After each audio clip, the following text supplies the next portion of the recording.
Bon, continuons maintenant avec les graphiques. Alors, je vous ai dit, j'avais besoin de certaines précisions, donc certains points que je veux vraiment voir quand je trace le graphique. Vous devez placer votre asymptote et aussi votre valeur initiale.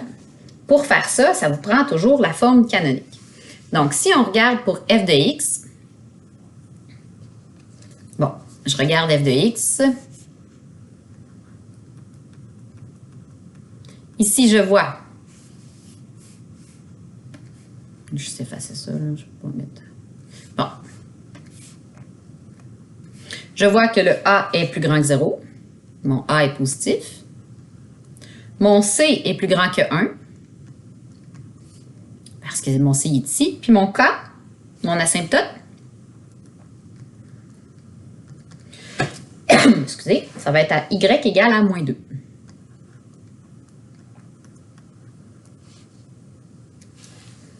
Votre point, c'est votre valeur initiale. Le point que je veux avoir quand je trace mon graphique, c'est le point 0,A plus K, ma valeur initiale. Donc, 0,0.5 moins 2, donc moins 1,5. Alors, je trace mon asymptote qui est à Y égale à moins 2. Donc ici, je vais graduer par 1, ça va bien aller.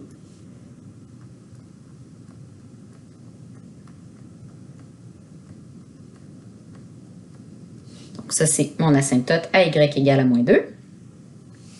Mon A est positif, donc c'est dessiné au-dessus. Mon C est plus grand que 1, donc c'est croissant. Et ça passe par le point moins 1,5. Donc ça passe par ce point-là. Alors, je trace ma courbe en faisant bien attention de ne pas toucher à mon asymptote. Et voilà.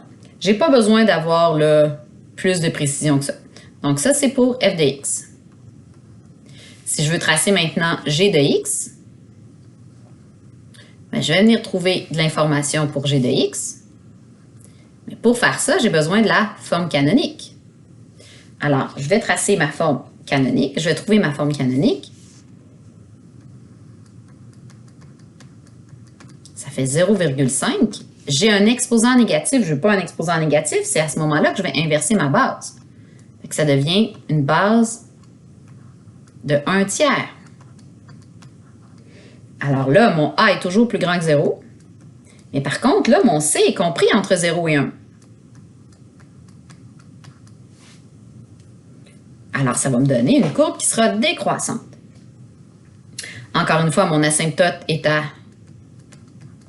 Y égale à moins 2. Et le point,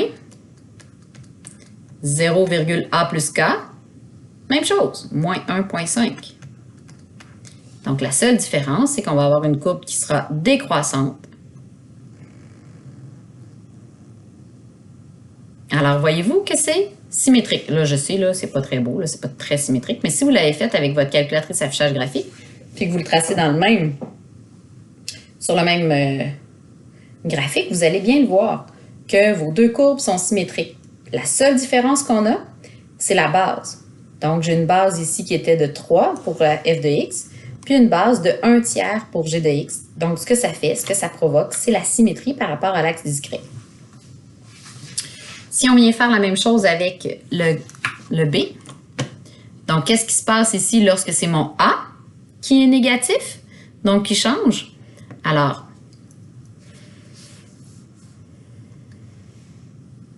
si je le fais pour h de x, donc mon A est plus grand que 0, mon C est plus grand que 1, mon asymptote est à y égale à 1 et j'ai mon point important qui sera à A plus K, donc 3 plus 1, qui sera donc à 4. Alors ici, je vais tracer mon asymptote à y égale à 1.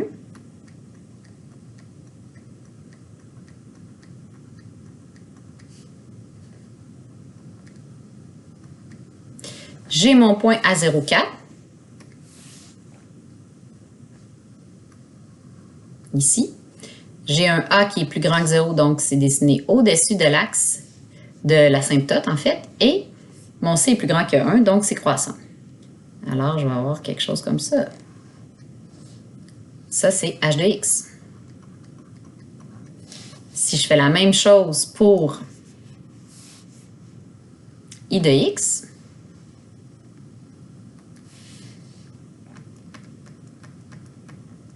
mon A est plus petit que 0, mon C est plus grand que 1, mon asymptote est encore à y égale à 1, et mon point, cette fois-ci, 0, A plus K, mais mon A vaut moins 3. Moins 3 plus 1, donc on va être à moins 2. Alors là, ça va passer ici. Ça va être décroissant. Donc, vous allez voir, si vous le tracez comme il faut, que vous allez avoir une symétrie par rapport à votre asymptote. Donc, lorsque le A devient négatif, c'est une symétrie par rapport à l'asymptote ou à l'axe des x, là, si mon asymptote est à 0. Donc, c'est juste pour que vous compreniez bien le rôle des paramètres. Alors là, je vous laisse faire, à la page suivante, les lettres C et D. Avant de terminer la période, donc, on va faire l'étude complète d'une fonction exponentielle. L'important, c'est d'être capable de tracer l'esquisse facilement. Est-ce que je peux? Oui, ma forme, c'est la forme canonique. Ça veut dire que mon A ici, je le vois tout de suite, qui est plus grand que 0. Mon C est plus grand que 1. Mon asymptote est à Y égale à moins 24. Et j'ai un point à 0,-21. Donc, un asymptote ici, là, je ne fais même pas ma graduation. Okay? Mon asymptote est ici. Ça va passer par, mettons, là. C'est positif. Voilà. Alors, ça, c'est rapidement l'esquisse de mon graphique. Ça veut dire que je vois que j'ai un 0, etc., etc. Bon, mon domaine. Mais mon domaine, c'est les réels. Peu importe où je suis sur l'axe des x. Donc, mon domaine, c'est les réels. Mon image, c'est là qu'il faut que je fasse attention. Ça va être de moins 24 non inclus jusqu'à l'infini. Mon ordonnée à l'origine, on l'a trouvé, c'est y égale à moins 21. Et là, mon 0, on va aller résoudre notre équation. On met notre équation égale à 0. Alors, j'ai 3 fois 4 exposant x moins 24 que je mets égal à 0. Donc, plus 24 de chaque côté. Alors, 3 fois 4 exposant x égale à 24. On divise par 3.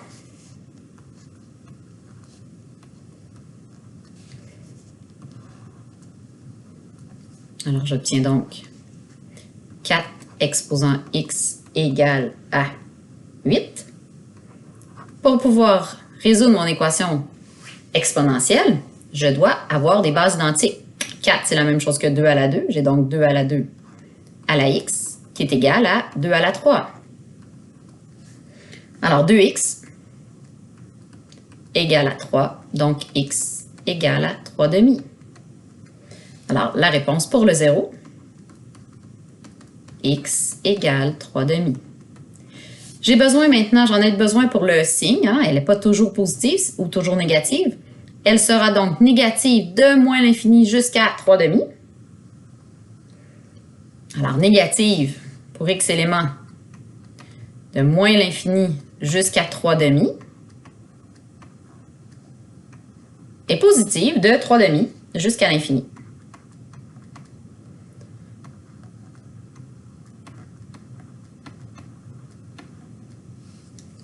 Pour ce qui est de la variation, cette fonction est toujours croissante. Alors, croissante sur tout son domaine.